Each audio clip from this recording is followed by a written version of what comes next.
Baik, perkenalkan nama saya Delviana Srimulyati dengan NIM 21103132.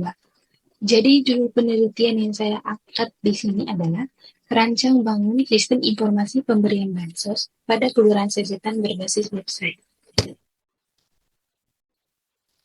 Langsung saja ke latar belakangnya. Jadi, Kelurahan Sesetan di sini adalah salah satu instansi pemerintahan yang berada pada Kota Denpasar Selatan, di mana kegiatannya itu tidak terlepas dari pelayanan publik, administrasi, dan surat menyurat. Nah, di satu sisi, Kelurahan Sesetan ini menyediakan berbagai macam program, salah satunya itu bantuan sosial. Jadi bantuan sosial di sini adalah salah satu pemberian atau upaya berupa uang ataupun barang dari pemerintah daerah kepada individu, kelompok, ataupun keluarga yang memiliki krisis ekonomi yang berkurang. Nah, dengan harapannya di sini untuk membantu meningkatkan kesejahteraan masyarakat dan mengurangi tingkat kemiskinan pada Kelurahan Sesetan. Jadi berdasarkan penelitian di Kelurahan Sesetan ini mengalami beberapa kendala yang dihadapi, yaitu data penerima bansos memerlukan waktu yang cukup lama dan melibatkan pencarian data penerimaan. Nah, hal ini menyebabkan antrian panjang, mengakibatkan sejumlah warga harus menunggu dalam waktu yang relatif lama untuk mendapatkan bantuan yang mereka butuhkan. Nah, di satu sisi, warga juga kurang mendapatkan informasi mengenai jadwal penerimaan bansos, sehingga banyak warga hampir setiap hari datang ke kelurahan tanpa mengetahui waktu yang tepat. Jadi, solusi untuk mengatasi kendala tersebut adalah penulis merancang sebuah sistem yang berbasis website, di mana untuk mempermudahkan warga dalam hal pemberian bantuan sosial dengan menggunakan teknik pengumpulan data, yaitu ada wawancara, observasi, ataupun dokumentasi dengan menggunakan metode waterfall, di mana metode ini adalah salah satu metode pengembang perangkat lunak dengan 5 tahap, yaitu requirements, design, implementation, verification, dan maintenance. Jadi untuk metode waterfall-nya ini akan dijelaskan pada slide berikutnya. Jadi mengapa website? Jadi website itu yang pertama, memungkinkan penyebaran informasi dengan cepat, pemberitahuan, jadwal distribusi bantuan, dan informasi terkait lainnya dapat diperbarui dan diakses dengan mudah oleh pengguna. Yang kedua, website dapat menjadi platform untuk memberikan informasi kepada masyarakat terkait program bantuan sosial. Yang ketiga, dengan pengelolaan yang tepat, website dapat memberikan tingkat keamanan yang tinggi terhadap data pribadi dan informasi sensitif lainnya. Jadi berdasarkan pemaparan materinya itu, rumusan masalahnya di sini adalah bagaimana membangun dan merancang sistem informasi pemberian bansos pada Kelurahan Sesetan berbasis website. Di mana tujuan dan manfaatnya di sini yaitu tujuan membangun dan merancang sistem informasi pemberian bansos pada Kelurahan Sesetan berbasis website. Lalu manfaatnya di sini adalah tersedianya sistem informasi pemberian bansos di Kelurahan Sesetan menggunakan website untuk mempermudah masyarakat dapat mengakses informasi dalam hal pemberian bansos. Lalu di sini ada batasan masalahnya itu ada dua. Yang pertama itu fokus penelitian terbatas pada kantor Kelurahan Sesetan sebagai lokasi implementasi sistem informasi pemantauan pemberian bantuan sosial. Lalu yang kedua, sistem informasi yang akan dikembangkan akan berbasis web sehingga penelitian tidak mencangkup pengembangan aplikasi seluler atau jenis platform lainnya. Lanjut bab 2 di sini ada tinjauan pustaka. Jadi di sini telah dipaparkan tabel untuk penelitian dari para ahli yaitu penelitian 1 sampai penelitian 6 di mana penulis di sini mengambil kesimpulan bahwa penelitian 1, 2, 3, 4 dan 5 mengusung pendekatan kualitatif dengan metode pengembangan yang beragam seperti metode waterfall, model prototype dan research and development. Kesamaan lainnya terletak pada tujuan utama penelitian, yakni membantu pemerintah atau lembaga terkait dalam pendataan, pengelolaan, dan penyaluran bantuan sosial dengan baik.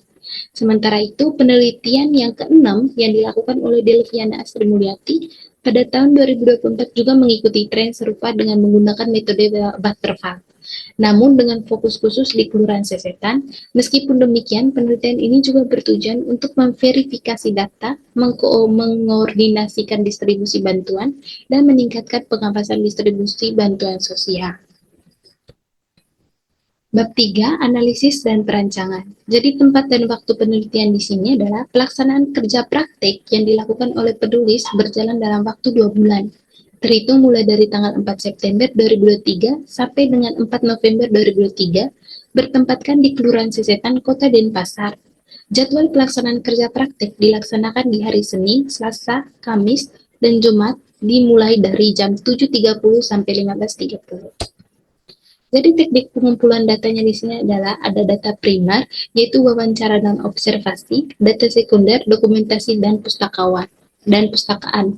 Jadi ini dokumentasinya. Lanjut, analisis kebutuhan sistem. Yang pertama itu sistem harus dapat melakukan hak akses login untuk setiap pengguna. Terdapat 3 jenis hak akses, yaitu pengguna sebagai warga, pengguna sebagai admin, dan pengguna sebagai kepala desa. Yang pertama itu warga. Warga memiliki akses melihat informasi data bantuan, melihat informasi pengumuman, dan mengubah keterangan. Yang kedua admin. Admin memiliki akses untuk menginputkan periode, menginputkan data bantuan, menginputkan pengumuman, dan melakukan update, delete, dan bantuan pengumuman. Lalu yang ketiga, kepala desa. Kepala desa memiliki akses melihat informasi data penerima bantuan, melihat informasi pengumuman, melihat presentasi penerimaan bantuan, dan melihat informasi data penduduk. Lanjut, sistem dapat menyimpan dan mengelola informasi data penduduk, termasuk data penerima bantuan. Lalu sistem dapat memberikan notifikasi kepada pengguna terkait informasi terbaru, seperti pengumuman baru atau perubahan data bantuan. Lanjut, sistem harus dapat diperbarui dan dipelihara dengan mudah, termasuk penambahan fitur baru atau perbaikan bug. Jadi ini adalah tahapan penelitiannya. Yang pertama itu adalah pendahuluan. Jadi tahapan penelitian dari pendahuluan di sini adalah menentukan topik, identifikasi masalah, menentukan tujuan penelitian, dan menentukan batasan masalah.